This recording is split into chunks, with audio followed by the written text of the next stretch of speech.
Good afternoon, ma'am. Good afternoon. Good afternoon.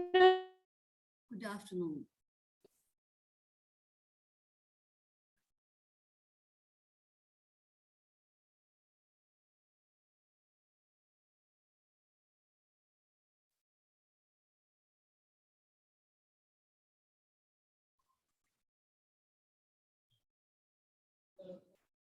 ठीक है, last class में हम लोग डेलीगेशन कर रहे थे, है ना? Good afternoon. Good afternoon. Good afternoon Manish. चलो निकल गया, तो तुम क्या लगे? हाँ Manish, you are in the class. तो सब सॉरी मैम. ध्यान रखिए. Good morning ma'am. Good afternoon. मैं एक बार शेयर करती हूँ स्क्रीन.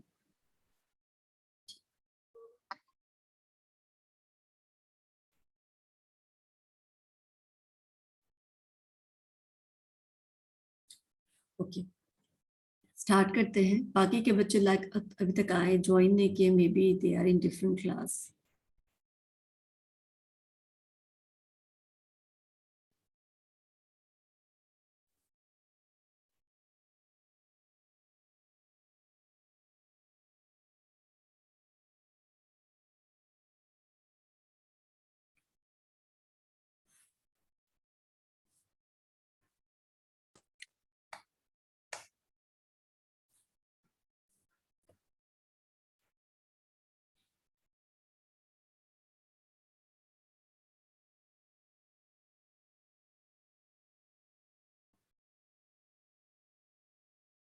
कैमरा ऑन कर लीजिए सब लोग.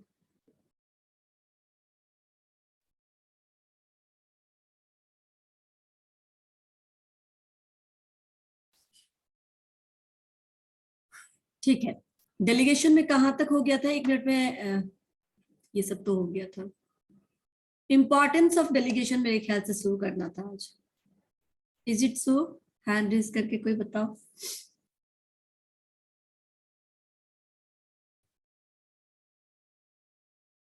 यस अमृता. Yes, ma'am. यही करना था ना. ठीक है, डेलीगेशन का मतलब समझ में आ गया था. डेलीगेशन का मतलब होता है कोई टास्क, अब एक सीनियर जब अपने जूनियर को कोई टास्क, अपना कोई वर्कलोड शेयर करता है अपने जूनियर के साथ, तो उसको बोलते हैं काम डेलीगेट करना. और जब हम काम डेलीगेट करते हैं तो उस काम को कंप्लीट करने के लिए, उस काम को खत्म करने के लिए जो रिक्वायर्ड रिसोर्सेज या फ्रीडम जो भी हमें देना होता है, हम वो भी उसको देते हैं. ये कहलाता है delegation of duties as well as delegation of authorities. And इसके साथ ही जब काम टास्क फिक्स हो जाता है तो उसको बोलते हैं कि इसमें रिस्पॉन्सिबिलिटी, अथॉरिटी, अकाउंटेबिलिटी अब उसके पास है. उसको वो भी अकाउंटेबल है उस काम को पूरा करने के लिए, और जिसको फर्स्ट हैंड गया है वो तो अकाउंटेबल है ही, राइट? सो इसीलिए हम इसका इंपॉर्टेंस देख लेते हैं. What is the importance of delegation? क्यों डेलीगेशन इंपॉर्टेंट है?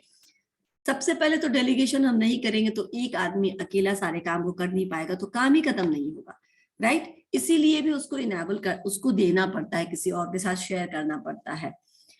It enables managers to distribute their workload, यानी कि डेलीगेशन की मदद से, since they can delegate their duties and authorities to their juniors, उनको क्या फायदा होता है?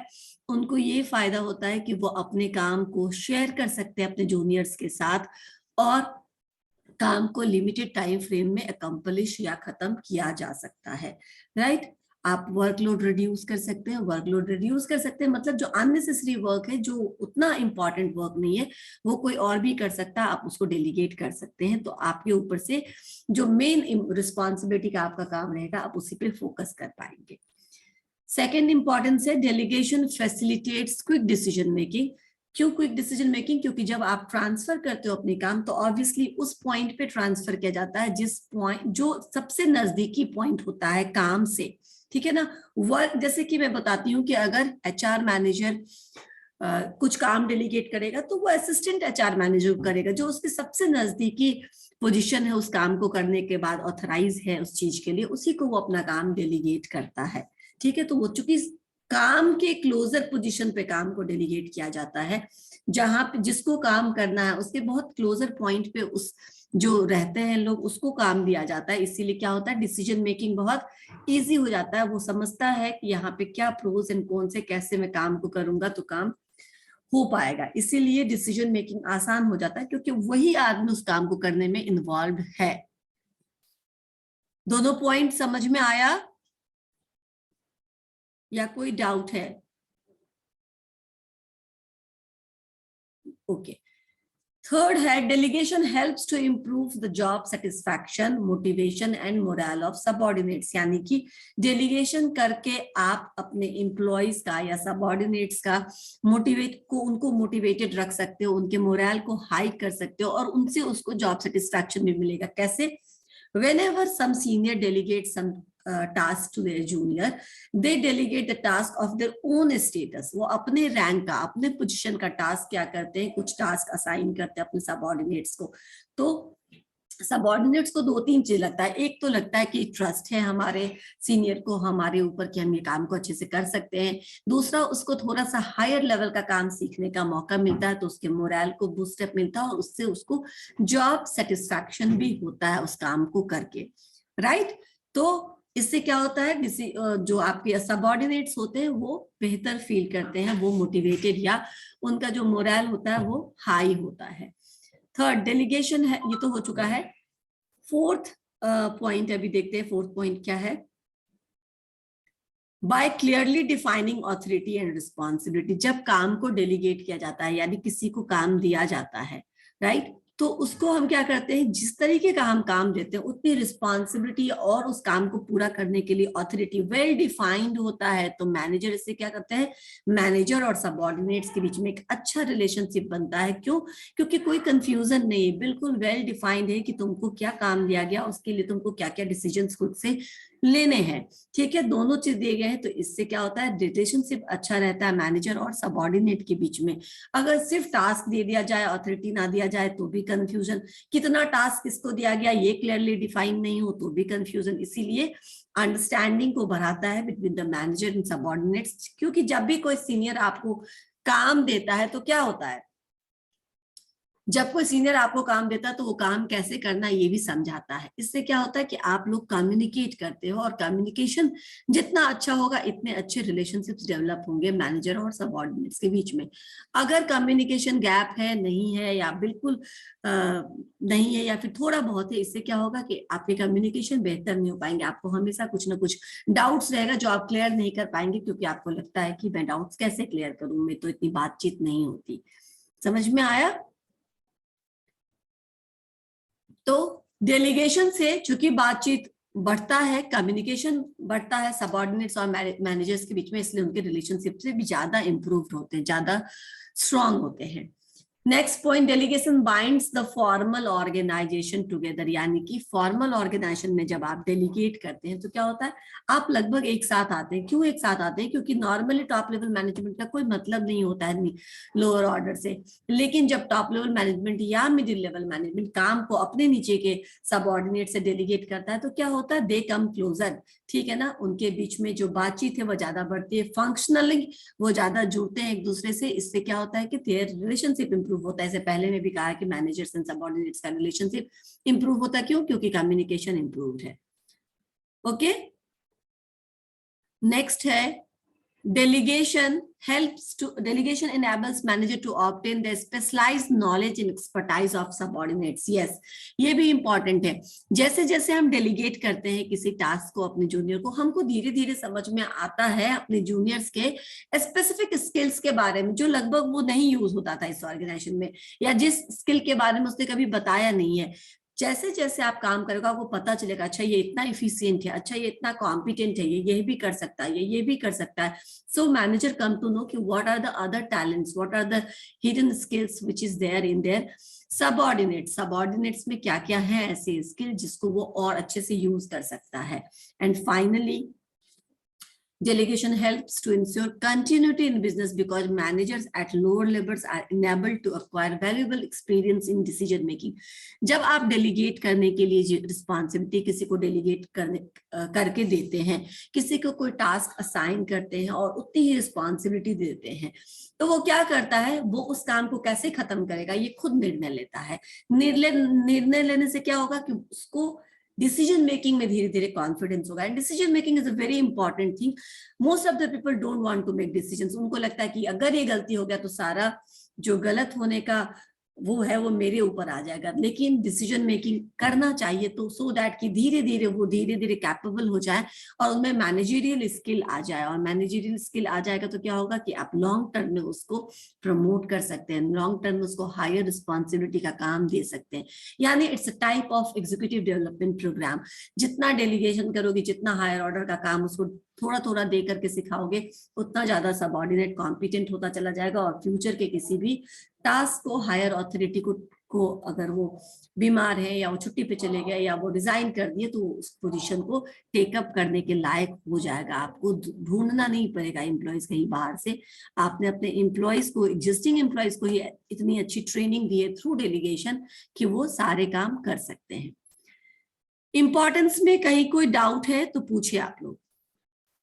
किसी को नहीं समझ में आया कोई एक पॉइंट इंपॉर्टेंस का तो पूछो। कुछ है जो नहीं समझ में आया? यस मनीष पूछिए, क्या पूछना है? मैम 5th नंबर एक बार फिर से बता दीजिए। 5th number, okay.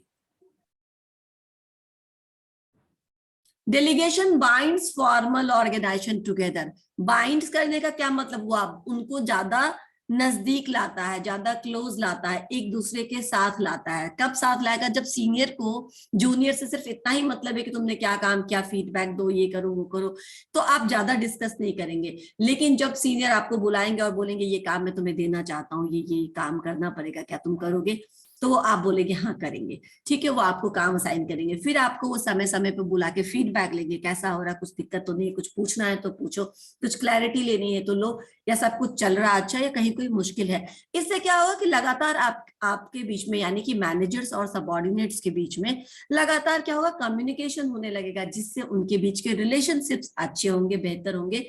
And then they don't Even the subordinates will not hesitate asking anything अगर उसको पूछना होगा, कुछ करना हो, क्योंकि अब वो लोग एक साथ किसी एक काम को कर रहे हैं जिसका कुछ काम जूनियर कर रहा है और कुछ पार्ट सीनियर कर रहा है, ठीक है ना। तो ऐसे में क्या होगा, थोड़ा ज्यादा कम्युनिकेशन होगा। इसीलिए जो फॉर्मल ऑर्गेनाइजेशन का सेटअप है, जिसमें नॉर्मली बहुत डिस्टेंस है, बहुत दूरी है, टॉप लेवल मैनेजमेंट अपने मिडिल लेवल मैनेजमेंट से, middle level management different orders of hierarchy से बहुत दूर होता है, बहुत कटा होता है। लेकिन अगर वो डेलीगेट कर रहा है तो धीरे धीरे क्या होते हैं, वो लोग क्लोज आ जाते हैं, एक दूसरे को समझने लगते हैं, बात करने लगते हैं और कम्युनिकेशन से एक दूसरे के डाउट्स को क्लियर करने लगते हैं।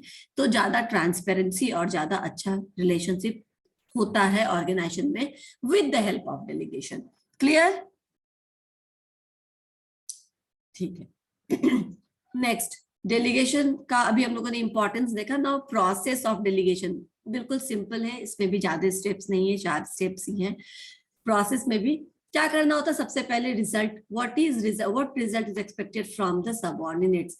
सबऑर्डिनेट से आपकी एक्सपेक्टेशंस क्या है, पहले आप ये डिटरमाइन करिए, ये फिक्स करिए। मैनेजर को सबसे पहले डिफाइन करना होता है कि ऑर्गेनाइजेशनल ऑब्जेक्टिव्स को अचीव करने के लिए सबऑर्डिनेट्स को क्या करना पड़ेगा। He wants to obtain from his subordinates for the achievement of organisational objectives. आप मैनेजर को क्या करना है, डिफाइन करना है। क्या रिजल्ट, किसको डिफाइन करना, सबऑर्डिनेट्स को, कि तुम ये काम करोगे तो हमारा ऑर्गेनाइजेशन का ये ऑब्जेक्टिव अचीव होगा।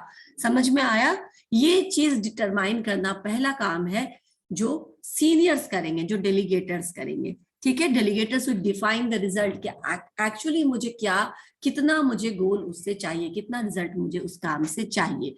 आप उसको कम्युनिकेट करोगे अपने सबऑर्डिनेट्स को कि जब आपको ये काम दिया जा रहा है तो आपसे क्या एक्सपेक्टेड है। देन जब आप ये क्लियर कर दोगे, ये डिटरमाइन कर लोगे, then what you do, then according to the skill set of your subordinates आप उनको काम असाइन करोगे, आप उनको ड्यूटीज ट्रांसफर करोगे और बोलोगे कि ये काम तुमको करना है।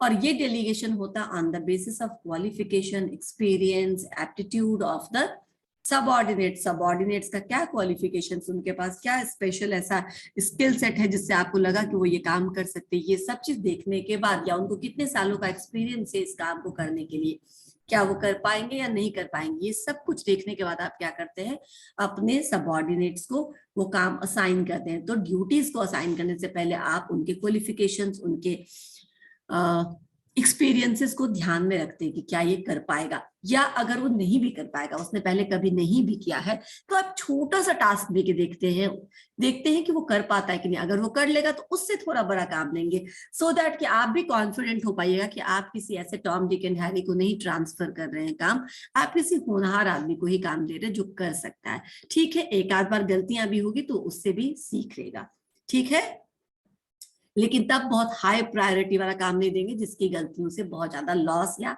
डैमेज हो जाए ऑर्गेनाइजेशन को। देन नेक्स्ट क्या है, ग्रांटिंग ऑफ ऑथोरिटी।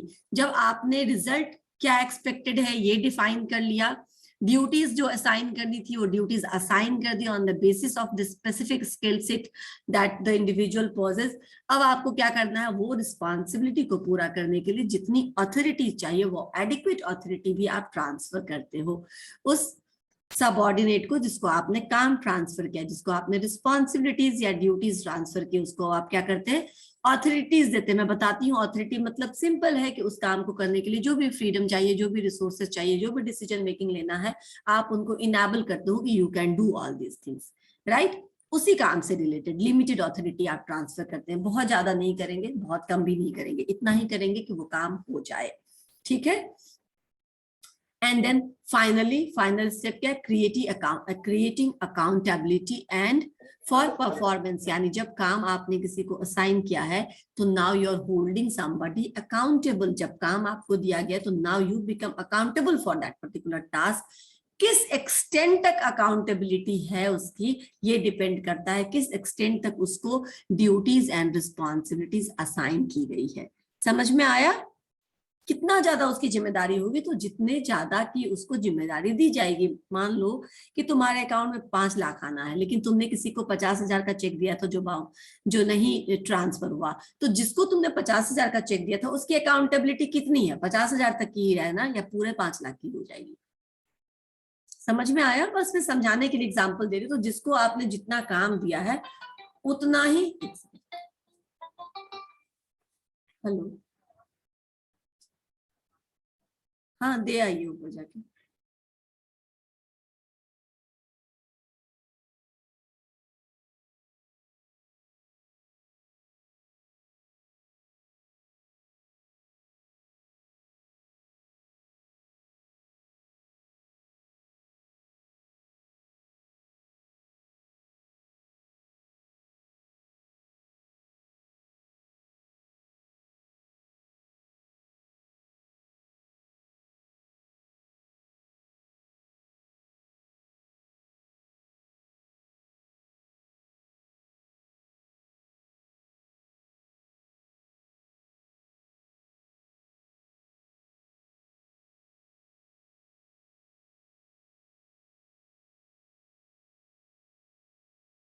ओके, तो मैं आपको बता रही थी कि अकाउंटेबिलिटी कैसे तय करेंगे, तो जितना आपने उसको रिस्पॉन्सिबिलिटी और ऑथोरिटी दी है उतने के लिए वो अकाउंटेबल हो जाएगा। इसीलिए डेलीगेशन में कहते हैं कि this is it has 3 important tools.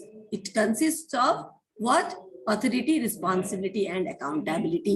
ये तीनों जब आप ट्रांसफर करते हैं तभी कोई आदमी उत्तरदायी होता है उस पर्टिकुलर काम के लिए, जवाबदारी उसकी बन जाती है, ठीक है।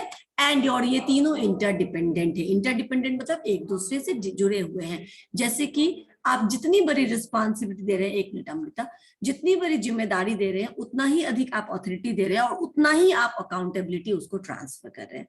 पूछो अमृता। मैम एक बार फिर से वो फर्स्ट वाला बता दीजिए ना। कौन सा? फर्स्ट वाला जो है ऊपर, सबसे पहले जो रिजल्ट डिसाइड करना है ये। Yes ma'am. Determination of result oriented का मतलब हुआ, ठीक है, हैंड ओवर कर लो। डिटर्मिनेशन ऑफ रिजल्ट का मतलब हुआ कि क्या एक्सपेक्ट करते हैं। जब हम तुमको कोई काम देते हैं तो हम तुमसे क्या एक्सपेक्ट कर रहे हैं, इसको डिटरमाइन करना। सपोज करो कि तुम्हें कोई काम दिया गया तो हम ये स्टैंडर्ड बताएंगे ना कि हमको इतना चाहिए। पूरे दिन तुम मेरा एक काम है, सपोज करो सिंपल एग्जांपल लेते कि आज हमको 25 पन्ना, 100 बहुत ज्यादा हो गया, ठीक है, 25 पेजेस आज हमको लिखना है, ठीक है, 25 पेजेस में 20 पेजेस में खुद लिख लूंगी, 5 पेजेस तुमको दूंगी, लेकिन बोल दूंगी देखो इस पे हैंडराइटिंग बहुत सुंदर लिखना चाहिए, नीट एंड क्लीन होना चाहिए, यहाँ पे डायग्राम ड्रॉ करना, यहाँ पे डेट लिखना, और ऐसे दिखना चाहिए, वो प्रेजेंटेशन उसका ऐसा होना चाहिए। दैट मीन्स अब जिसको आपने काम दिया उसको आपने बता दिया है कि आपसे क्या रिजल्ट मुझे एक्सपेक्टेड है, किसी तरह से घिचर पिचर करके नहीं लिखना है, बहुत नीट एंड क्लीन लिखना है, बहुत सफाई से लिखनी है, यहाँ पर यहाँ डेट रहेगा, यहाँ पे ये कॉलम्स रहेंगे, यहाँ पे ये डायग्राम्स रहेंगे, और फिर आपको लिखना है। अब समझ में आया कि क्या रिजल्ट तुमसे एक्सपेक्टेड है, तब अब तुम मुझे उसको वैसे ही करके दोगे। समझ में आया? तो ये इंस्ट्रक्शंस या ये रिजल्ट की क्या एक्सपेक्टेड है, मैं ये तुम्हें काम जो दे रहा हूँ या दे रही हूँ उस पर कितना तुमको अपना एफर्ट लगाना होगा, ये आपने क्लियर कर दिया वहां पे। उसके बाद आप क्या करते हैं, असाइन करते ड्यूटी। अगर आपको लगता है कि वो कर पाएगा या उसे लगता है कि वो फुलफिल कर पाएगा, then you will assign the duty, and then उस ड्यूटी को करने के लिए जो पेपर चाहिए, जो पेन चाहिए, जो स्केच पेन चाहिए, जो भी चीज चाहिए वो हम आपको देते हैं कि तुम इस सबको यूज करना, ठीक है, जो भी तुमको इसमें लगेगा वो तुम यूज करना। अगर तुम्हारे पास कुछ खत्म हो जाए तो तुम बाहर से ले आना, विल पे यू बैक, ठीक है ना, तुम्हें बाद में पेमेंट कर देंगे। तो ये अथॉरिटी देना हुआ, ये टाइम है, और तुम अब इसको काम को खत्म करो इस समय में। यानी आपने काम दे दिया, रिजल्ट उसको बता दिया कि क्या चाहिए मुझे, किस तरीके का रिजल्ट चाहिए इससे तुमसे, और अथॉरिटीज दे दी उसको काम पूरा करने के लिए, जो भी इक्विपमेंट्स चाहिए, जो भी फ्रीडम या फ्लेक्सिबिलिटी चाहिए, वो सब आपने उसको दे दिया। एंड देन फाइनली अब वो रिस्पॉन्सिबल हो गई कितने के लिए, तो only 5 pages she has to write, क्या, neat and clean and presentable way, है ना? अब सब समझ में आया? ठीक है, तो this is the process of delegation. ऐसे ही डेलीगेशन किया जाता है कहीं पे भी, जब डेलीगेशन करना होता है तो these are the steps which is required to be taken under considerations. अब हमको क्या पढ़ना है, डिफिकल्टीज, ठीक है। डेलीगेशन में हम अपने बहुत सारे काम को डेलीगेट करके आसान कर लेते हैं, काम को शेयर कर लेते हैं, तो बहुत सारे काम क्या होते हैं हमारे दूसरे कर देते हैं, जिससे हमको टाइम मिलता है अपना मेन काम पे फोकस करने का। लेकिन इसमें ये इतना आसान भी नहीं है, देयर आर सर्टेन डिफिकल्टीज। किसको ये डिफिकल्टीज है, अभी जो आपकी स्क्रीन पे है वो difficulties from the part of delegator. जिसको काम करवाना है उसी को दिक्कत हो रहा है काम देने में। ये हो सकता है कभी? जल्दी बताओ। नहीं हो सकता आज्ञा? कभी नहीं हो सकता है। कुछ एक काम ऐसे होते हैं जो आपको देने में मुश्किल होते हैं, इसके सर्टेन सिचुएशंस होंगे, तब आपको मुश्किल होगा काम देने में। हाँ बोलो। मिलिंद ने हैंड रेज किया था फिर तुरंत गायब हो गया। Okay, just a minute. हाँ बोलिए मिलिंद। म्यूट करो, अनम्यूट करो खुद को। I am not listening you, just a minute. अब करो। नॉट ऑडिबल, आप नहीं है ऑडिबल। ओके, या मनीष? यस मैम, दिक्कत हो सकता है। कैसे, कब दिक्कत होगा? तुमको तुम्हारा ही काम किसी और से करवाना है, अपने छोटे भाई से या बड़े भाई से या किसी से, तो क्या दिक्कत होगा? चलो मैंने ढक दिया। मैम जब ये हो सकता है कि जब जब मैम वो मेरे काम को मेरे एक्सपेक्ट के अनुसार नहीं कर पाएगा, तब मैम उसको देने में तुम दिक्कत देने हो से सकती पहले है। कैसे तुमको पता चलेगा कि ये तुम्हारे हिसाब से नहीं कर पाएगा? मैम उसके काम करने के तरीके से पता कर सकते हैं। चलो ठीक है, ठीक है मैम बहुत मनीष, सारे। ठीक है। रोशन मैम आपने? फाइनली मैम एक पॉइंट हो सकता है जिससे हम पता कर सकते हैं कि वो बिल्कुल बिल्कुल नहीं कर बिल्कुल, पाएंगे। मैं आऊंगी उस पॉइंट पे, तुम सही हो, सही हो तुम। ये भी एक, लेकिन यहाँ पे क्या अविश्वास है, या आपको लगता है कि आपके जो जिसको आपको डेलीगेट करना वो गधे हैं, ठीक है ना, वो कुछ काम नहीं कर पाएंगे, इनको देंगे एक काम और वो 4 दिन तक काम में लगा देंगे। तो जब आपको ट्रस्ट नहीं है, या जो जब आपके सबऑर्डिनेट इतने कैपेबल नहीं है, तो आप क्या करेंगे, नहीं देंगे। ठीक है, वो एक पॉइंट हुआ। ठीक है, मैं रोशन को अभी अनम्यूट कर रही हूँ। रोशन, यस मैम। आपको क्या लगता है, आप क्या बोलेंगे? मैम ये जरूरी नहीं ना मैम, जैसे हम किसी को काम दिए जरूरी नहीं वो काम उसको आए, उसको उस चीज का नॉलेज हो मैम। बिल्कुल ठीक है। चलो अभी तक यही है कि दोनों ही पॉइंट से यही कंक्लूजन है, रोशन को और मनीष को यही लगता है कि जूनियर को नहीं काम आएगा तो हम कैसे देंगे।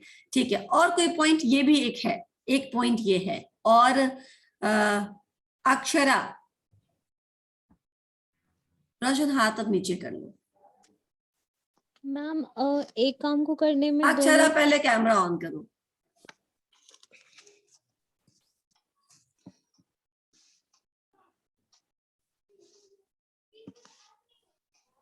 बताओ कैसे पढ़ा है अक्षरा को? सो गई थी क्या आप? No ma'am. बोलिए। मैम दोनों को अपना अपना काम करने में एफर्ट अलग अलग लगाते हैं। जैसे सेम थोड़ा, हाँ जैसे थोड़ा एक्सप्लेन जैसे करो। जो हम अपना एफर्ट लगाएंगे वो अलग लगेगा एनर्जी वगैरह, और वो दूसरा जो लगाएगा वो अलग लगेगा। अच्छा, उसका अलग अप्रोच होगा, ठीक है, वेरी गुड, नीचे कर लो हाथ। ठीक है, हाँ अमृता आप भी कुछ बोलना चाहते हैं, बोलिए। मैम कोई डिफिकल्टी तो नहीं आएगा, क्योंकि अगर हम उस इंसान को काम दे रहे हैं तो हमें तो ये तो पता होगा ना कि उसको वो काम आता है, तभी ना हम उसे दे रहे ठीक है, हैं। नहीं बट देर आर सर्ट, जब मैं बता रही हूँ डिफिकल्टीज, सब कभी कभी डिफिकल्टीज होते हैं, अपने काम देने से पहले आपको थोड़ी कठिनाई होती है। ठीक है, चलो अभी 2-3 वैलिड पॉइंट्स आए हैं अमृता, फिर हम इसको कंक्लूड करेंगे। ठीक है, प्रियंका आप बोलिए। मैम जैसे कि कोई काम हमें, मतलब जो हमारी रिस्पॉन्सिबिलिटी है, क्या वो सेकंड पर्सन उस चीज को, उस काम को उसी रिस्पॉन्सिबिलिटी से वेरी निभाता है? गुड, उसी हाँ सब लोग एक ही बात बोल रहे हैं ऑलमोस्ट, कि आपको ट्रस्ट इश्यूज है, राइट? यस। उसी रिस्पॉन्सिबिलिटी से करेगा ही कि नहीं करेगा, उस तरह से मन लगा के करेगा कि काम नहीं को अपना करेगा, उसको वैल्यू देगा आता कि नहीं होगा या देगा नहीं मैम? आता होगा। ऑलमोस्ट अभी सब एक जैसे बोल रहे हैं। मिलिंद तुम तो बोल ही नहीं पाते हो, तुमको क्या मैं अनम्यूट करूं? नो नो नॉट ऑडिबल, पता नहीं क्या प्रॉब्लम है, यू आर नॉट ऑडिबल। खैर, अब भारती है, भारती यस मैम। क्या? मैम ये मन में रहेगा कि वो उस तरीके से कर पाएगा कि नहीं, एक्सेप्टेशन जिस तरीके से हमारा रहेगा। देखो भारती, तुम्हारा भी कैमरा ऑफ है, अटेंडेंस में आज का काट लूंगी। ठीक है सॉरी चल, मैम। सॉरी नहीं, कल कल कॉल कर रहा था मुझे, बैच वन का कोई बच्चा मुझे बोल रहा था कि ऐसे ऐसे ऐसे ऐसे मैम, हम लोग बताओ, उसी हम लोग का जवाब आज मिला है तुम लोग को। ओके ठीक है, ठीक है भारती, हम लोग कृत से पूछते हैं। यस कृत बताइए। मैम कोई भी किसी को भी ड्यूटी असाइन करने के बदले उसको तो रिवॉर्ड तो करना ही पड़ेगा। नहीं, रिवॉर्ड रिवॉर्डिंग करने तो में कोई प्रॉब्लम नहीं है, आप अपने सबऑर्डिनेट्स को देते हैं, हमेशा रिवॉर्ड की बात नहीं आती है, मैम काम है तो डिपेंड्स आप शेयर करता कर कि सकते हैं। उसके capacity to handle the work, जो ड्यूटी असाइन कर रहे हैं वो कितना कैपेसिटी वो कैपेबल ठीक है हो चलिए, सकता। यानी आप लोगों ने ओवरऑल जो बोला कि डेलीगेटर्स को एक प्रॉब्लम होगी कि उसको अपने सबऑर्डिनेट्स पे विश्वास नहीं होगा कि वो काम को ठीक से करेगा, वो उसको उतना सीरियसली नहीं लेगा जितना सीरियसली शायद आप करते तो लेते, राइट? ये एक ही प्रॉब्लम है, अभी तक जितने भी आप लोगों ने आंसर दिए हैं सारे एक ही प्रॉब्लम से, इसके अलावा भी डेलीगेटर्स को बहुत बार प्रॉब्लम होती है। मिलिंद तुम कुछ नया ऐड करना चाहोगे? अब मैं तुमको अनम्यूट नहीं करूंगी अगर इस बार तुम नहीं बोल पाए तो। मैम लैक ऑफ हाँ, सेक्रेसी क्या कर लेते हो, क्यों नहीं आवाज आता है? मैम लैक ऑफ सेक्रेसी की वजह से हो सकता है। ठीक है, कोई सीक्रेट अगर चीज है तो उसको डर है कि वो कॉन्फिडेंशियल मैटर है जो रिवील हो जाएगा। चलो ठीक है, ये भी एक पॉइंट है, ये भी एक डर की बात है। Very good, though it is not written here, लेकिन तुम्हारा पॉइंट बिल्कुल वैलिड है। रोशन आप और कुछ बोलेंगे? हाँ करिए अनम्यूट। मैम तजुर्बा भी होना बहुत जरूरी है, तजुर्बा भी होना बहुत जरूरी है, पीछे से गाने का आवाज आ रहा है, बंद करना। मोबाइल का तजुर्बा ठीक है, होना जरूरी है। जरूरी है, यानी कि अगेन आपको लगता है कि आपके जो सबऑर्डिनेट्स वो बहुत एक्सपीरियंस्ड नहीं Yes, है, अभी ma'am, उनको जो हम- कैसे ये काम दे दे। ठीक है Yes, प्रियंका, कुछ और ऐड ऑन करना है या फिर मैं अब आगे Yes, बढ़ूं? ma'am. या मैम ऐड ऑन करना है कि मैम जो सेकंड पर्सन जिसको हम लोग वो अथॉरिटी दे रहे हैं काम का, तो मैम वो अगर वो काम सही से करता है या गलत से करता है तो उसके आंसरेबल तो हम ही होंगे ना मैम। बिल्कुल हम जब ही आप होंगे। देख वेरी गुड वेरी गुड, ये दूसरा पॉइंट है कि अगर वो गलती करता है तो उसको सही कर सॉरी उसको सही करने की जिम्मेदारी वापस से मेरे पास आ जाएगी। अब जितना काम उसको ठीक करने में नहीं लगता उतना काम उसको सही करने में लग जाएगा, उतना समय उतना मेहनत। ठीक है, इससे अच्छा मैं ही कर लूं। These are the valid points. ठीक है, अब हम आते हैं उस पॉइंट्स पे। एक आपने बोला कि some managers may not delegate authority because of their lure for authority. कुछ लोग अपने अथॉरिटीज को अपने सबऑर्डिनेट्स के बीच में इसलिए नहीं डिवाइड करते, इसलिए उनको नहीं देना चाहते क्योंकि उनको लगता है कि ये मेरा एरिया है, अगर मैंने ज्यादा काम सिखा दिया या ज्यादा कुछ उन लोगों से शेयर कर लिया तो वही थोड़े दिनों में शेयर हो जाएंगे और मैं तो यहाँ से एकदम कुछ नहीं रह जाऊंगा, मेरा कोई इंपॉर्टेंस नहीं रह जाएगा। तो कुछ लोगों को अपने पोजीशन का, अपने पावर का दबदबा बना के रखना होता है। वैसे में वो कुछ नहीं सिखाना चाहता किसी को, सिखाएगा तो क्या हो जाएगा, दूसरे को भी आ जाएगा, वो भी उतना कैपेबल हो जाएगा। तो ये एक फियर होता है, ये एक कह सकते हैं कि अपने पोजीशन से, अपने कुर्सी से इतना ज्यादा मोह, इतना ज्यादा प्यार कि अगर मैंने अपने ऑथोरिटीज को, यानी अपने पावर्स को, अपने ऑथोरिटीज को अपने ही काम को किसी से करवाने के लिए शेयर किया, तो क्या हो जाएगा कि मेरे ऑथोरिटी में कुछ कमी हो जाएगी। जबकि ऐसा होता नहीं है। डेलीगेशन का ये बिल्कुल मतलब नहीं है कि आपके पावर में कुछ कमी आ जाती है, लेकिन आपको लगता है कि वो भी कैपेबल हो जाएगा, वो भी थोड़ा पावरफुल हो जाएगा, और आप नहीं चाहते कि आपके सामने कोई और भी जरा सा भी पावरफुल हो, इसलिए आप नहीं शेयर करना चाहते। ऐसे मैनेजर्स जो अपने पोजीशन से प्यार करते हैं, जिनको लगता है कि मैं पूरी शक्ति मेरे हाथ में रहे, पूरी सत्ता मेरे हाथ में रहे, they don't believe in transferring, they don't believe in delegation. वो ऐसे लोग डेलीगेशन करने में 10 बार सोचते हैं। रोशन, तुम कुछ और बोलना चाहते हो? मैंने अनम्यूट किया, तुम नहीं? ठीक है, हाथ नीचे कर लो। ओके, तो ये पहला पॉइंट समझ में आया सबको कि कैसे आप अपने ऑथोरिटी से प्यार करने लगते हैं। आपके पास जितने पावर्स दिए गए हैं, आपको लगता है कि इसमें कोई कमी ना आ जाए, कोई दूसरा और पैरेलल में ऐसा नहीं हो जाए जिसके पास भी ये सारे पावर आ जाए। क्यों? क्योंकि अगर उसके पास आ गए तो उनको डर रहता है कि मेरे हाथ से निकल जाएगी। वो बहुत ऑटोक्रेटिक होना चाहते हैं, वो चाहते हैं सारे डिसीजंस मैं ही लूं, मैं जो बोलता हूं वही हो। इस तरह के जो मैनेजर्स हैं वो नॉर्मली डेलीगेशन पे नहीं बिलीव करते हैं।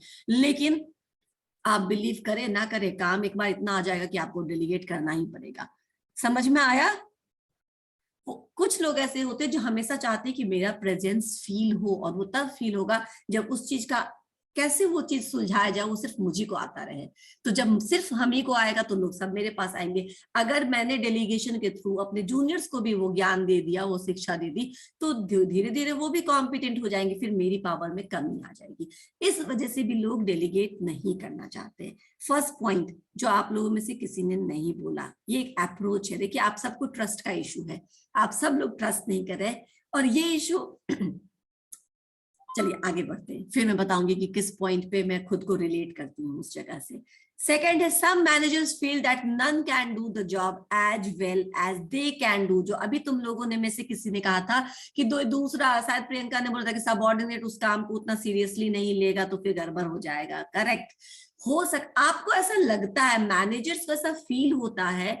जैसे मुझे भी ये प्रॉब्लम मुझे भी थी, मैं थी बोल रही हूँ, ठीक है ना, क्योंकि बहुत दिनों से डेलीगेट करने वाला माहौल आया नहीं है कि मुझे किसी को कुछ डेलीगेट करना पड़े। But then once upon the time when I used to handle my profile as a payroll manager in HR, तो मुझे भी था कि ये अगर एक भी सैलरी ऊपर से नीचे हुई तो आई विल बी रिस्पॉन्सिबल। तो मैं किसी को नहीं देती थी वो काम, और अगर किसी को दे करके जाती थी, एक बार मुझे देना पड़ा। कब देना पड़ा?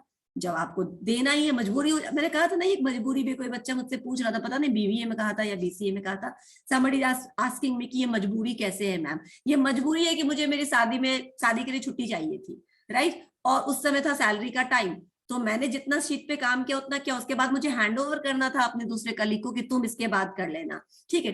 उस डेट के बाद he will be responsible for that particular part of the salary. लेकिन फिर भी मुझे डर लगता था कि अगर इसने कुछ भसर मचा दिया मेरे एक्सेल शीट में, तो फिर मुझे आकर के कितना कुछ ठीक करना पड़ेगा, कितना कुछ सही करना पड़ेगा। अगर इसने कुछ गड़बड़ कर दिया तो मैं क्या करूं?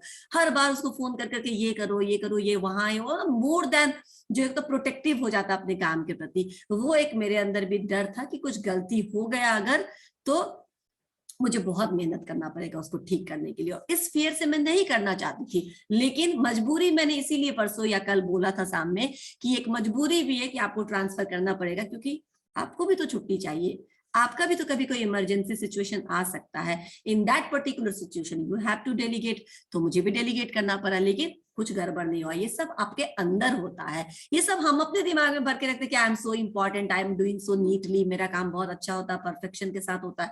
कोई दूसरा भी कर सकता है इसको, एक बार करा के तो देखो, ठीक है ना? तो वो डर उस समय से गया, लेकिन पहली बार जब मैं डेलीगेट कर रही थी तो ये डर था मेरे पास, ठीक है। तो इसीलिए मैं इसको इस पॉइंट से रिलेट कर पाती हूँ कि कई मैनेजर्स को लगता है कि मेरे जो सबऑर्डिनेट्स हैं वो उस काम में अगर उतने अच्छे से नहीं करेंगे और कुछ गलती कर देंगे तो क्या होगा कि ये सब फिर मुझे करेक्शन करना पड़ेगा। और कुछ लोग अपने आप को बहुत इंडिस्पेंसेबल मतलब ये होता है कि आपको लगता है कि आप बहुत जरूरी हैं इस काम के लिए, बट सच्चाई ये है कि आप बिल्कुल जरूरी नहीं है, ठीक है। जब तक आप है या आपका प्रोफाइल है, आप कल को चले जाएंगे, समवन विल रिप्लेस यू। हमेशा आपका रिप्लेसमेंट तैयार है यहाँ पे, ठीक है ना, एक नहीं हजारों। खासकर इंडिया में तुमको पता अनएम्प्लॉयमेंट कितना है, तो अपने आप को इम्पोर्टेंट मत मानो, बिल्कुल भी इम्पोर्टेंट मत मानो, ये हमारे दिमाग में होता है। बिल्कुल जो रियलिस्टिक लाइफ में देखोगे तो there are hundreds replacement ready to replace you, ठीक है ना। तो इसीलिए कहते हैं कि कोई इंडिस्पेंसेबल नहीं है। हमें ऐसे लगते रहता है कि हम इम्पोर्टेंट है, हम इम्पोर्टेंट होते नहीं है। हमको 2-3 महीने में हमसे भी अच्छा कोई और बन जाता है जो उस चीज को अच्छे से हैंडल कर पाता है, ठीक है। शुरू में उसको थोड़ा ट्रेनिंग की जरूरत होती है। तो जब मैनेजर्स ऐसा सोचने लगता है कि वो काम गलत कर देगा, अच्छे से नहीं कर पाएगा, या फिर अगर गलती कर दिया तो मुझे बहुत सारा काम रेक्टिफिकेशन में लगाना पड़ेगा, रेक्टिफाई करने में बहुत टाइम लग जाएगा, बहुत मेहनत लग जाएगी, इससे अच्छा मैं खुद काम को कर लेता हूँ, तो वैसे मैनेजर्स को भी डिफिकल्टी होती है डेलीगेट करने में। तीसरा एक और पॉइंट है, तुम लोगों ने ये भी नहीं सोचा, जब मैनेजर खुद भुसकॉल हो, ठीक है ना, मतलब उसको खुद नहीं पता उसने कितनी सारी भसर मचा रखी है, कितनी सारी गलतियां कर रखी हैं, और उसको डर लगता है गलतियां तो मैंने कर रखी है, ये तो उसको मालूम है। और अगर मैं 5 दिन की छुट्टी पे गया और अपनी सारी फाइल्स किसी और को हैंड ओवर करके गया, वो चेक देखते ही समझ जाएगा कि मैंने क्या क्या इसमें गुल खिला रखा है, राइट, और मेरे आते ही वो मेरा पत्ता काट देगा, बोलेगा इसको सारी गलतियां करके निकालो इसको। समझ में आया? ये फियर भी तो मैनेजर को हो सकता है ना, व्हेन मैनेजर इज इनकॉम्पिटेंट, वो खुद इतना डरा हुआ है कि भाई किसी को दूंगा कोई चेक कर लेगा और मुझे समझ जाएगा कि मैं इतना नालायक हूँ, इतना नकारा हूँ, और मुझे निकाल दिया जाएगा, राइट। अभी तक तो मैंने इसको छुपा छुपा के रखा है। देन ये जो एक्सपोज होने का डर होता है, ये भी आपको डेलीगेट नहीं करने देता। समझ में आ रहा है पॉइंट्स? आप लोग सब एक पॉइंट को पकड़ लिए थे कि जब जूनियर को काम कर, वो भी एक पॉइंट है, वो भी एक वैलिड पॉइंट है, लेकिन इसके अलावा और भी डिफिकल्टीज है। अब और क्या डिफिकल्टीज है? Few managers are inclined to accept the risk of wrong decision. जो आप लोगों के आंसर में ये भी एक आंसर था कि कुछ लोगों को ना रिस्क नहीं लेना होता, कि अगर जूनियर ने गलती कर दी तो ये रिस्क मेरे ऊपर आ जाएगा। शायद ये भी प्रियंका ने बोला था कि रिस्क नहीं लेना चाहते हैं, ये रिस्क कवर करना पड़ता है सीनियर को कि उसने गलती की तो उसका रिस्क मेरे ऊपर आ जाएगा कि क्या से हुआ क्या हुआ, और फिर मुझे बहुत कुछ करना पड़ेगा उसको बचाने के लिए, तो ये रिस्क मुझे नहीं कवर करना। They don't want to take that risk, ठीक है, इसीलिए वो डेलीगेट भी नहीं करना चाहते हैं, वो चाहते हैं कि हम खुद ही कर ले। लेकिन कैलकुलेटेड रिस्क लेना पड़ता है आपको, नहीं रिस्क लेंगे तो हमेशा वैसे ही प्रॉब्लम्स से जूझते रहेंगे। But some managers are not readily wanted to take that particular risk. Next एक और प्रॉब्लम है, ये आया कि नहीं? हाँ, कॉन्फिडेंस का अभाव, ठीक है, अपने सबऑर्डिनेट्स में आपको ट्रस्ट इश्यूज है, आपको कॉन्फिडेंस नहीं है, आपको लगता है कि इसको दूंगा लेकिन कर नहीं पाओ। बहुत बार ऐसा हो जाता है, when you delegate the task कर नहीं पाते हैं। मैंने ही अपने ही एग्जाम में ऐसा काम किया था। 10th का एग्जाम था, फिजिक्स का 2 पेपर था, मतलब फिजिक्स का 2 पेपर नहीं था, एक दिन में 2 सब्जेक्ट्स का एग्जाम था, राइट। एक सब्जेक्ट का जिसका भी एग्जाम था उसकी तो तैयारी हो गई थी, दूसरे का रिवीजन एक बहुत इंपॉर्टेंट एस्पेक्ट होता है एग्जामिनेशन पॉइंट ऑफ व्यू से। शायद आप लोगों को भी ऐसा लगता होगा, एक बार जब तक सारा पन्ना नहीं पलट लिया ना, तब तक फिर से दिमाग में आता नहीं है। मेरे साथ तो ऐसे ही होता था, कालिदास जैसे मैं एग्जाम के दिन अगर एक पन्ना पूरा पलट लूं तो फिर मेरा वो एग्जाम अच्छा जाता था। अगर वो कॉपी नहीं खुला तो फिर कुछ भी हो सकता था, मतलब अच्छा भी हो सकता था, एवरेज भी हो सकता था, ठीक है, वो होता था, वो मेरे साथ होता था। तो मैंने उनको बोला कि फिजिक्स के एग्जाम है, आप लोग जब आएंगे लंच ब्रेक में आएंगे क्या, आई जस्ट आस्क। अगर उन्होंने नहीं कहा रहता तो मैं कुछ भी इंतजाम करती, मैं ले जाती कहीं पे जमा कर देती वो कॉपी और बाद में देख लेती। बट मेरे घर के कुछ भैया लोग थे, तो मैंने उनको बोला, वो बोले हाँ ले आएंगे तुम चिंता मत करो, ठीक है ना। बोल तो दिया ले आएंगे, लेकिन मैं पूरा रिसेस ब्रेक में वेट ही करते रह गए, नोबडी टर्न अप, ठीक है ना। ऐसे छोड़ने के लिए 3 लोग आए थे उस दिन, कोई नहीं आया ब्रेक में वो कॉपी लेके।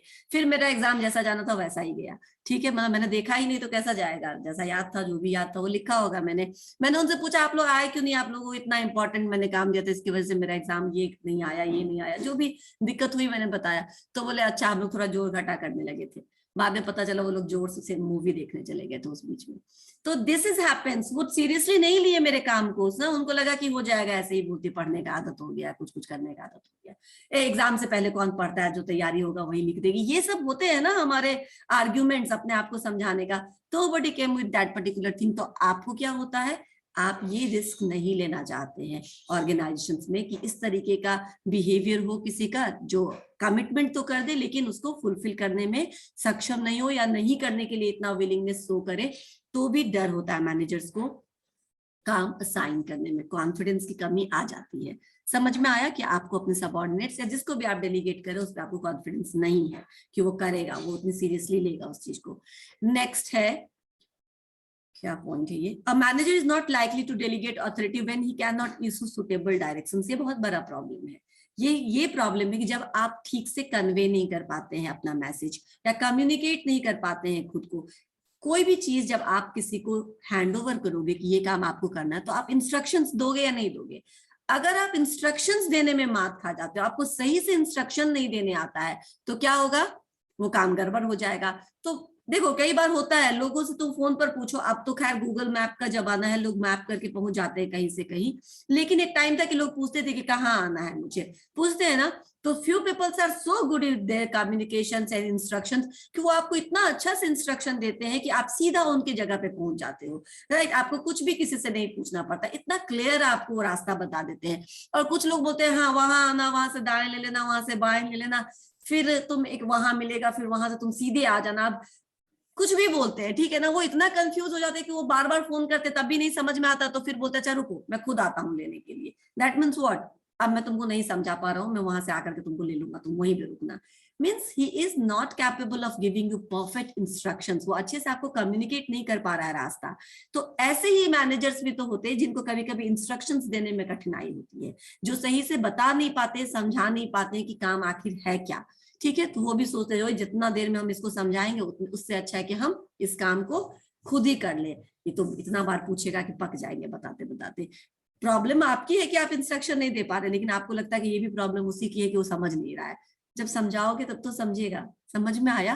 तो ऐसे केस में भी मैनेजर्स इंस्ट्रक्शंस नहीं दे पाते हैं ठीक से, तो उनको लगता है अगर ये एबिलिटी है, ये कम्युनिकेशन का प्रॉब्लम है किसी मैनेजर को कि ठीक से अपनी चीज को कन्वे नहीं कर पा रहा है, तो भी वो डेलीगेशन का फायदा नहीं उठा पाता है, उसको इफेक्टिवली यूज नहीं कर सकता है।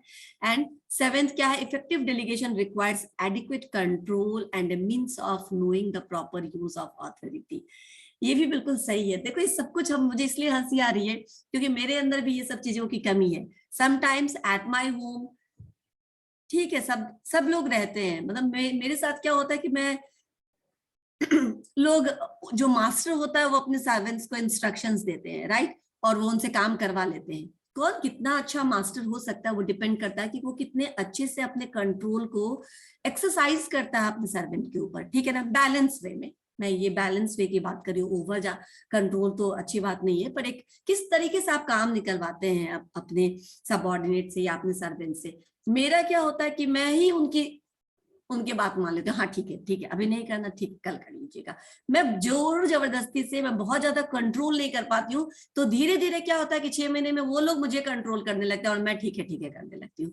दैट इज अ प्रॉब्लम, ठीक है ना, ये एक प्रॉब्लम है।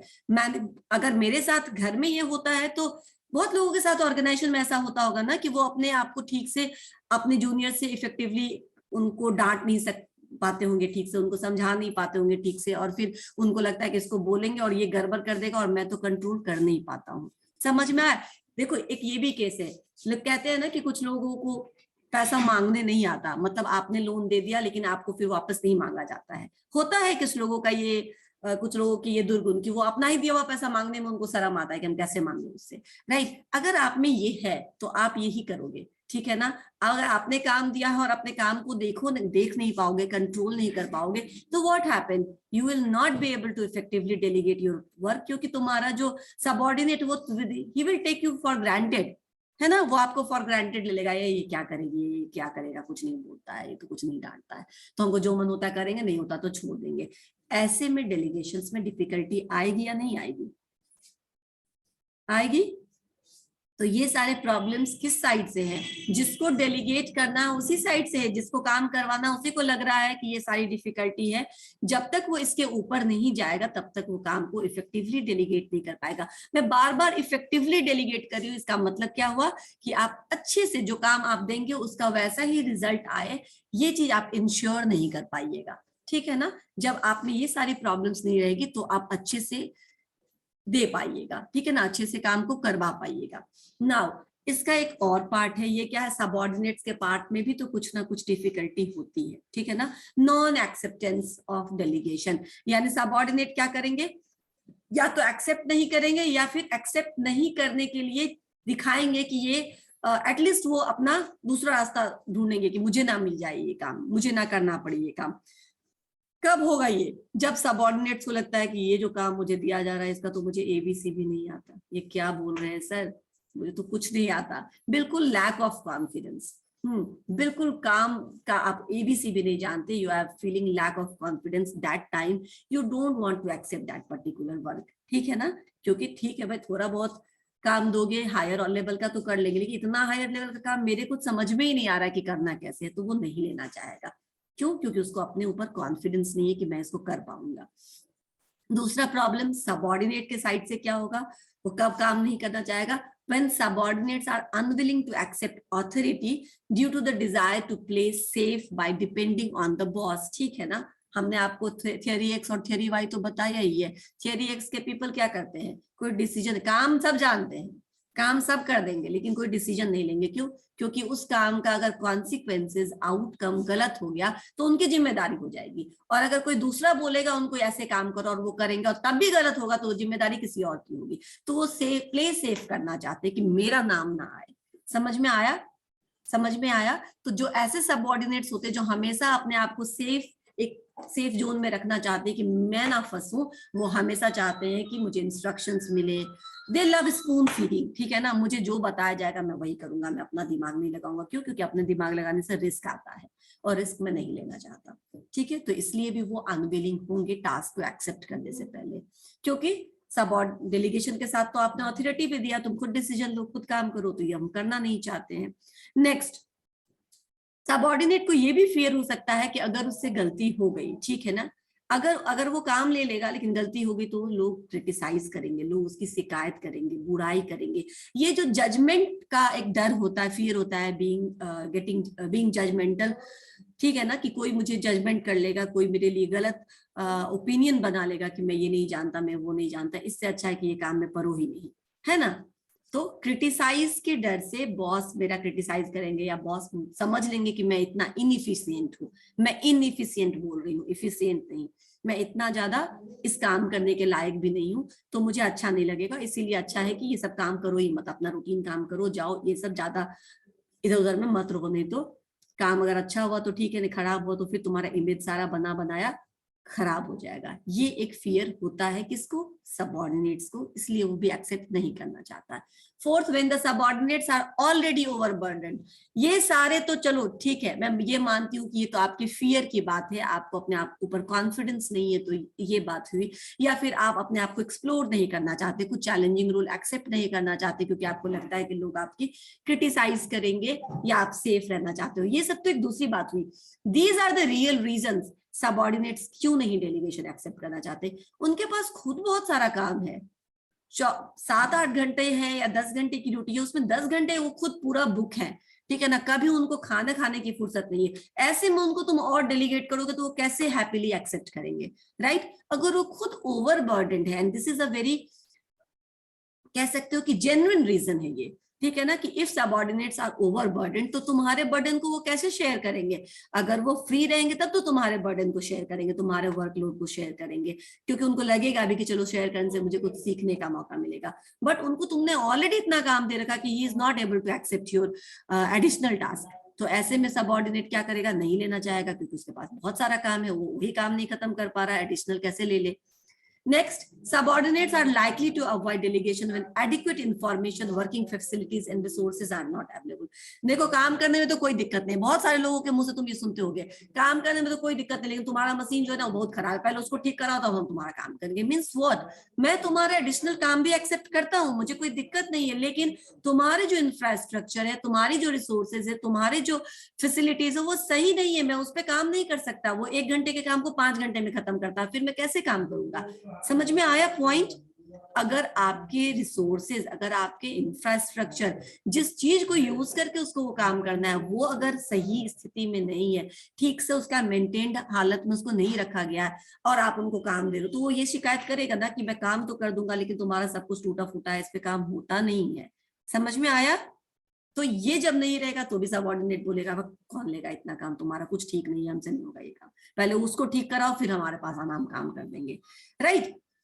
या जब बॉस को बोलेगा तो ऐसे नहीं बोलेगा, लेकिन बोलेगा बॉस को कि these things are not maintained, I will need all these things to accomplish this task, तो आप पहले उसको ठीक करा दीजिए, ठीक है ना?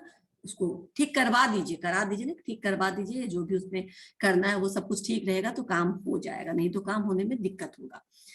Next, subordinate may not come forward to accept the delegation of authority when no incentives are available। यानी कि ठीक है, पहले दिन तो कर दिया मैंने काम, बहुत अच्छे से कर दिया, दूसरे दिन भी कर दिया, तीसरे दिन भी कर दिया, हमेशा मैं कर रहा हूँ, लेकिन कोई वेरी गुड भी नहीं बोल रहा है, ठीक है ना। इंसेंटिव्स मतलब मोटिवेशन।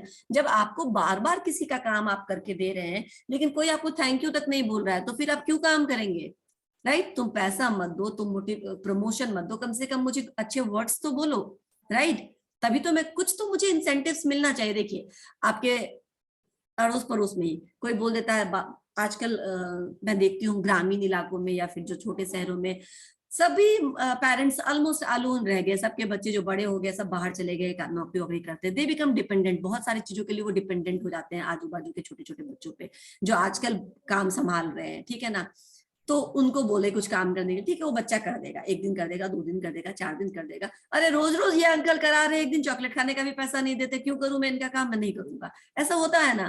कुछ तो इंसेंटिव दो, कुछ तो मजा है उसको काम करने में। आप या तो उसको अप्रिसिएट करो, या कुछ प्रमोशन दो, या कुछ ग्रोथ दो, या कुछ उसको रिवॉर्ड दो, या कुछ एक्सेलेंस अवार्ड दो, कुछ ऐसा दो जिससे उसको अच्छा लगे, काम करके भी उसको खुशी मिले, राइट। नहीं तो वो ज्यादा काम भी कर रहा है और बदले में उसके साथ वही हो रहा है जो बाकी सबके साथ हो रहा है, तो फिर वो भी बाकियों जैसे करेगा, वो भी क्यों एडिशनल करेगा। समझ में आया। These are the parts delegation में, ये जिसको डेलीगेट करते हैं यानी सबऑर्डिनेट के साइड से ये सारे प्रॉब्लम्स होते हैं। तो डेलीगेशन में, यस रविशंकर पूछिए। पॉइंट नंबर सेकंड नहीं समझ में आया मैम। पॉइंट नंबर सेकंड अभी इतना पीछे, ठीक है मैं वहीं पे चलती हूँ। और बाकी सारे समझ में आ गए, ठीक है। यहाँ है some subordinates are willing to accept authority due to the desire to play safe। ठीक है मैं बताती हूँ play safe का क्या मतलब होता है। काम हम करें भी और अगर गलती हुई तो हमारा नाम भी नहीं आए, तो किसी और का नाम आ जाए। ये होता है किसी किसी सबऑर्डिनेट्स में। वो नहीं चाहता है कि मेरी गलती हो, मेरी गलती मानी जाए, तो वो क्या करेगा, अगर सबऑर्डिनेट्स को ऐसा लगेगा, कुछ मैंने आपको थ्योरी वाई इसीलिए बोला, there are certain kind of people जो जिनको काम करने में कोई कठिनाई नहीं होती है, लेकिन आप जब तक उसको बोलोगे नहीं तब तक वो करेगा नहीं, ठीक है ना। कुछ होते हैं ना ऐसे लोग, कुछ बच्चे होते हैं जो पढ़ने में अच्छे होते हैं, लेकिन जब तक उनके ऊपर पेरेंट्स चढ़े नहीं कि तुमको पढ़ना पड़ेगा, तब तक वो पढ़ने के लिए बैठेंगे नहीं। समझ लो इतना ही। क्यों? इसलिए क्योंकि मुझे कोई बोलेगा, मुझे मेरे बॉस बोलेंगे करने के लिए, बॉस को डिसाइड करने दो कि क्या करना है। अगर वो बोलेंगे कि ये काम करना है, इस तरीके से, इस रास्ते से आपको जाना, तो हम उसी रास्ते जाके चले आएंगे। काम अगर अच्छा होगा तो भी अच्छी बात, तो भी उनकी जिम्मेदारी, उनकी क्रेडिबिलिटी। अगर काम खराब होगा तो भी वो जाने, क्योंकि उन्होंने मुझे जैसा कहा था मैंने वैसा ही किया। इसमें क्या हुआ, आप अपने ऊपर कुछ लेना नहीं चाहते हैं। समझ में आया। आप कोई रिस्पॉन्सिबिलिटी कुछ अपने ऊपर नहीं आने देना चाहते हैं। आप चाहते हैं कि मैं हमेशा सेफ जोन में रहूं। इसी को बोलते प्ले सेफ, यानी हमेशा अपने आप को बचा कर खेलना। समझ में आया।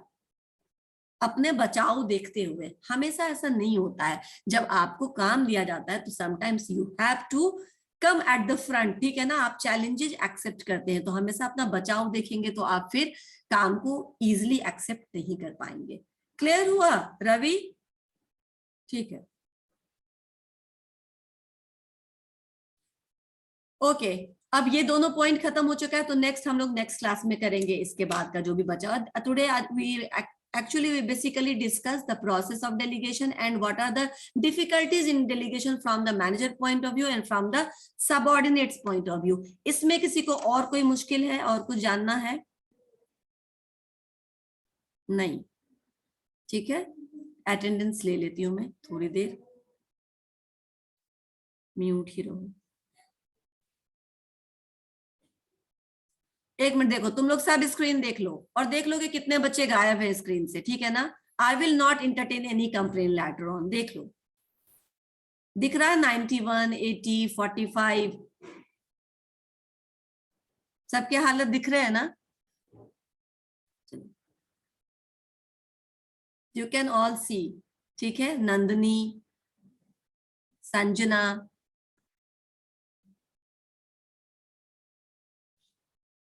अब मैं आगे नहीं जाऊंगी, सब धीरे धीरे ऑन कर लेंगे।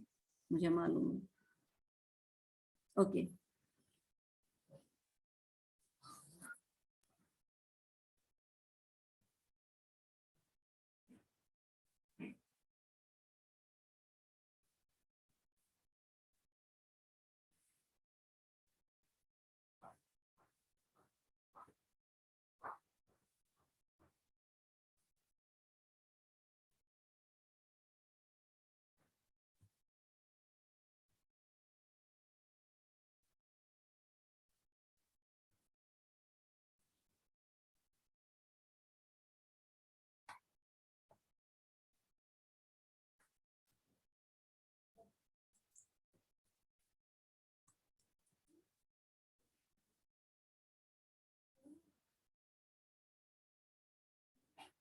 ओके, मैं आप सबको थोड़ी देर के लिए अनम्यूट कर देती हूँ।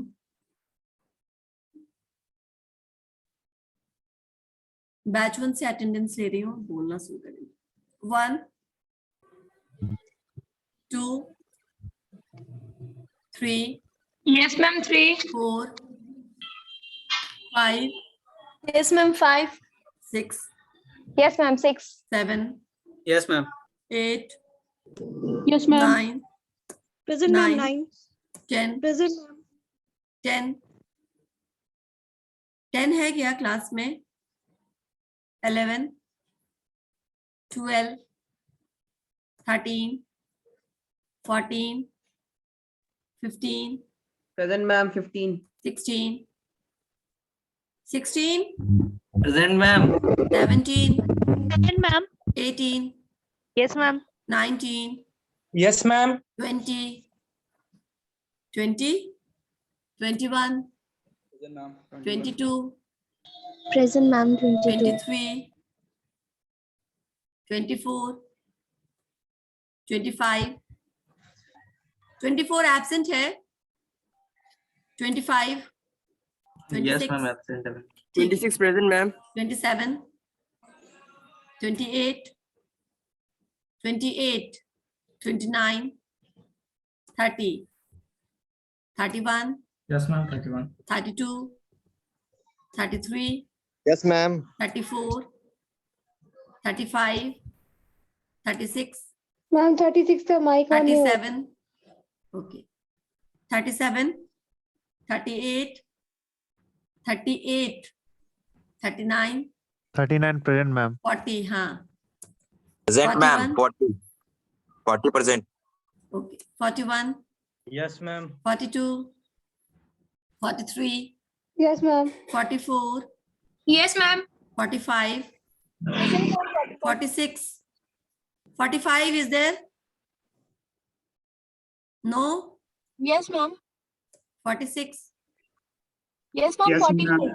ठीक है 46 Yes, ma'am. 47 Present, ma'am. 48 Present, ma'am. 48. 49 present, ma'am. 49 50 yes, ma'am. 50 51 52 53 Present, ma'am. 54 Present, ma'am. 55 yes, ma'am. 55 56 today Aarti is not in the class, right? Yes, ma'am. Ma'am उसका ज्वाइन ही नहीं हो पा रहा है आज, पता नहीं क्यों। 56 57 58 Yes, ma'am. 59 60 60 61 Present, ma'am. 62 63 Present, ma'am. 63 64 65 हो गया 64 65 65 66 66 Present, ma'am. 67 68 Present, ma'am. done 69 Yes, ma'am. 69. 70 Yes, ma'am. 70. 71 72 Present, ma'am. 73 74 yes, ma'am. 75 76 76 77 78 78, ma'am. Present 79 78, ma'am. हो गया 80 80 भी है यस मैम 81 मैम 80 प्रेजेंट हाँ हो गया 81 82 82 ma'am 83 82 83 84 yes ma'am 85 yes ma'am 85 86 present ma'am 87 present ma'am 88 present ma'am okay 89 ma'am 90 91 92 present ma'am 92 93 94 yes ma'am 94 95 95 96 yes ma'am 97 yes ma'am 97 98 99 yes ma'am 99 100 yes ma'am 100 101 yes ma'am 102 103 104 present ma'am 100 ma'am 105 104 okay 105 106 that's it ना इतने ही है ना इसमें ma'am 104 ma'am हर्ष 104 आनंद का हो बन गया चुका है। मैम किसका हर्ष मैम 16 रोल मैम नंबर हाँ बन चुका और कोई thank you ma'am ma'am 94 ma'am 94 आपने बोला है हाँ बन गया है मैम जिसने बोला है 11 में 26 बोला था नो मैम अनम्यूट नहीं हो रहा था, मैंने मैसेज अच्छा कर ठीक दिया है मैं देख लेती हूँ देखो क्रॉस चेक करने के लिए मत पूछो अगर छूट गया तो पूछो 26 हो चुका है 11 यस मैम यस आशीष छूटा हुआ था Yes. Okay done so we are Thank done you, with this welcome batch 1 के बच्चे लीव कर सकते हैं batch 2 thank you ma'am welcome ma'am कोई 57 का भी नहीं हुआ, वो टेक्स्ट किया है। किसका चैट B1 57 चैट बॉक्स में है, देख लीजिए। 67 We'll see that. 57 मैम 57 ठीक है मैं देख लूंगी अभी तो आप लोग का ले लेती हूँ बैच 2 का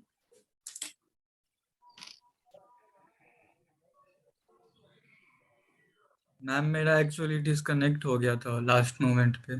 कौन बोल रहे हैं आप roll ma'am number ma'am BBA batch 1 से 76 रोल नंबर। 76 ठीक है 76 आई विल सी नाम क्या तुम्हारा मैम हर्ष राज।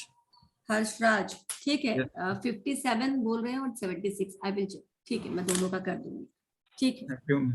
1 batch 2 1 2 ma'am 2 3 3 4 5 present ma'am 6 7 yes ma'am 7 8 9 10 present ma'am 10 11 12 13 14 yes ma'am 15 16 17 present ma'am 18 19 20 21 21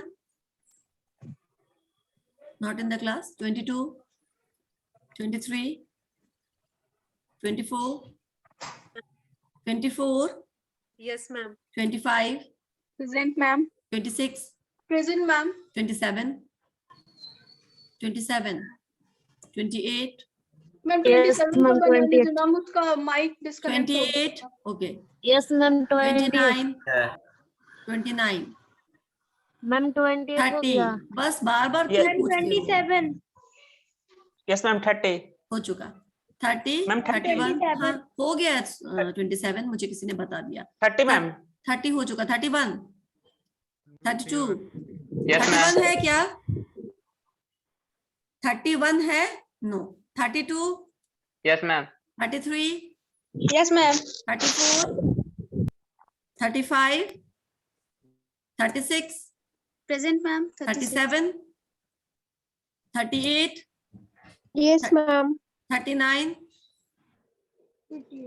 40 present ma'am 41 42 yes ma'am 42 43 44 45 42 है क्या क्लास में यस मैम 42 ठीक है 45 46 46 present ma'am 47 48 49 50 present ma'am 50 51 51 52, 53, 54, Yes, ma'am. 55, Yes, ma'am. 56, 57. Present, ma'am. Present, ma'am. कौन present? Ma'am, 57. Ma'am, 56 present. चलो ठीक. 58, 59, 60, 61, 62, 63, 64, 65, 66, 67. Present, ma'am. 68, Ma'am, 60. Ma'am, 67. ठीक है. 68, 69, प्रेजेंट मैम. 70. मैम 69. हो गया. बस तुम प्रेजेंट बोलो, ठीक है ना, बाकी चिंता मत करो. 70. 70 is there? No. 71. 71, ma'am. 72. Present ma'am. 73. Present, ma'am. 74. 75. Present, ma'am. 76. 77. 78. Present ma'am. 79. 79. 80. Yes, ma'am. 81. Present, ma'am. 82. Present, ma'am. 83. 84. हो गया मैं. 85. 86. 87. 88. कहाँ भी म्यूटेड नहीं है, वो अपने आप को म्यूट कर लीजिए प्लीज. आप क्लास में हैं. का म्यूट नहीं है तब से. परविंदर का मैम तब से अनम्यूट है. Sorry ma'am. म्यूट कर लो ना. बाकी लोगों को दिक्कत होता है क्लास में, मुझे भी सुनने में दिक्कत हो रही है इनफैक्ट. ठीक है. 88. Present ma'am. 89.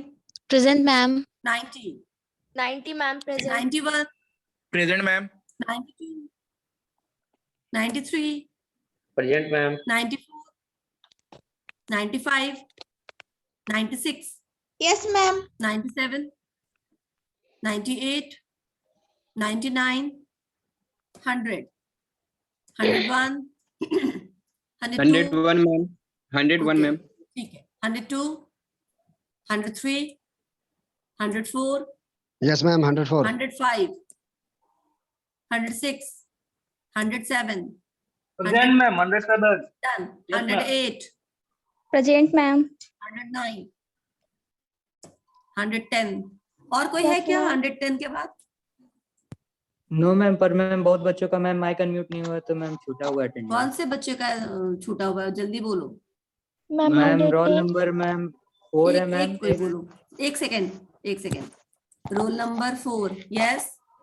58. मैम 6 है मैम. Roll number 6. यस. और और मैम कौन? 28 है मैम. 93. एक मिनट, एक सीट जाते. 28 नहीं, इसका बना हुआ है रिद्धि का. और कौन बताओ क्या बना रहा था? मैम 93. 93 आपने नहीं बोला है क्या? जल्दी बोलिए. बोला था तो बना हुआ है ना. मैं क्रॉस चेक करने नहीं बोल रही, किसी का छूटा हुआ है तो बोलो. मैम 58. 58. हाँ 58 का छूटा हुआ था. और कोई? मैम बन गया ना 58. हाँ. कौन बोल रहा है अभी? Okay, thank you ma'am. और किसी का कोई इशू? मैम 110. 110 बन चुका तुम्हारा. और कोई है? मैम. हाँ. मैम मैं बोली ना बैच 1 का मेरा जो आया ना तो मेरा लीव हो गया था तो मैंने दोबारा से ज्वाइन किया है. क्या है तुम्हारा? ठीक है, कोई बात मैम नहीं. Roll number 83. ठीक है, roll number 83. I will see. Now you can leave. कल भी मैम मेरा छूट गया था एंड आज भी मेरा 2 दिन से लीव हो जा रहा है ठीक है, अटेंडेंस ठीक है, टाइम पे. ठीक है, बन जाएगा.